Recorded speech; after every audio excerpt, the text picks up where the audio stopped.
What are you listening to these days? Like, what's some new music that you can maybe suggest to the audience? And just some stuff like some old favorites maybe that just like came into rotation out of nostalgia or whatever. What are you on Oh, these days? personally, I'm a creature of the past myself. My father was actually a professional set drummer, and he did most of his work actually playing with Parliament. But That's he really dope. traveled, and yeah, he did a lot to influence the way the sound was for the whole funk. And growing up with that as a childhood, I kind of experienced a lot of what they call jam sessions. So I know some of the younger crowd doesn't really understand that so much as we do, but yeah, I spent a nice 10 to 14 hour stints in the basement of my house with 12 professional musicians that somehow found their way through Detroit to my house, and they're all jamming in the basement. And as a child, it was my job to make sure that the beers didn't run empty, and that people had lighters for their cigarettes, and that their joints were getting rolled, and everything was happening around me. And I loved it.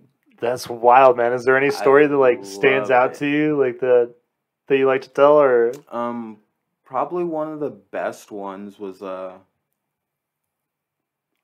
when I was younger. One of the first concerts I ever went to was Earth, Wind, and Fire, and that was actually my mother's favorite band. September. That's her favorite song. She was actually born on the 21st of September, really? so all-time favorite song. And they spotted my dad, who brought us to the concert to take my mom down, and they spot us in the audience, and they're getting ready to finish up the set. And they look down and they talk about how they notice they have a special guest in the audience, and they're wondering if he would grace them with his presence up on stage. So they call my dad up to the stage to then play the rest of the encore of their set on top of the Phoenix Center in Pontiac, Michigan. And so, yeah, drummer gets up, take your throne, and my dad just goes on and plays the rest of the set for everyone. Probably the happiest I've ever seen my mother in her life. That's incredible, Bless her man. soul. That is a. Ironically enough, today is actually my father's birthday. Is it really? Yeah, it is. Is he still with us? No, both my parents are gone, Oh, I'm sorry to hear unfortunately. that, but I mean Yeah. that's rest in peace to him and to your mother. But that's on his birthday. That's an amazing story. That's Yeah. freaking awesome to like. It's definitely a highlight That, of my childhood for yeah, sure. that's. I mean, it's. I don't think there's yeah, it's got to be an interesting thing as a young person to experience like just the magnitude of Oh yeah. like all those people out there in the audience. The ocean, as Zeppelin likes to call it. It's amazing. It's like and just to see the impact, Right. like that's just. I mean, like, what's that like? That's just It's just mind blowing. Like at first you're nervous because you're that kid that doesn't really understand everything that's going on, but you're smart enough to realize what's happening, and all eyes are on you at this point. So you have that nervous feeling, like what's gonna happen right now. But you know what your dad does, and you know who he is. And I mean, as a child, I would sit here. Those jam sessions in my basement would be professional musicians. Like for a long time, I thought people like Uncle George, was like just Uncle George, and no, it turns out these people are like George Clinton. And you're like sitting here like, okay, why are all these guys dressed up like this? Like it looks very weird. And you don't understand, like they just flew in from a show right now, and they're stopping here, and so they came and seen my dad because my dad's gonna score for them whatever they need while they're here. ha. And then they're just gonna all have a great old time and then go back on their merry way. What age did it finally hit you? I understood everything that was happening around me by the time I was 4. I could literally tell you what every drug that I'd ever seen was, what someone was on, interacting with them based upon my interaction with multiple people, And then also, like, I could tell you what someone was yearning for based upon the way that they acted, and noticing, like, the mannerisms and gestures, even of, like, my own father through his Jesus. heydays. So your And, childhood was unconventional, to say the least. Very much so. Wow. I read a lot of books. A lot of books. What are some of your favorites? Actually, I was very much one of those kids that was into fantasy. So Tolkien took me away very early on.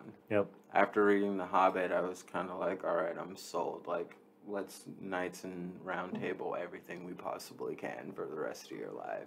Yeah. Like, and then actually, I mean, wow. One of my all-time favorites, I'd have to say, actually, now that I think about it, is The Giver. That's a great book. I love that book. That's a good book. I like that it's one that everybody reads at a younger age for the most part, too. Yes. And that was one of the books that stuck with me my whole life. Yeah.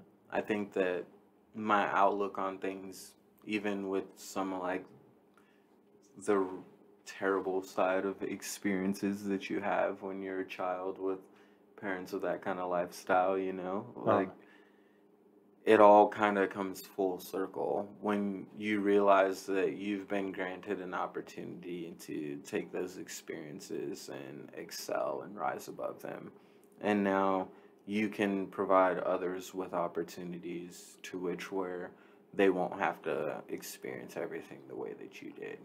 And I think that was one of the things that I really got out of that story.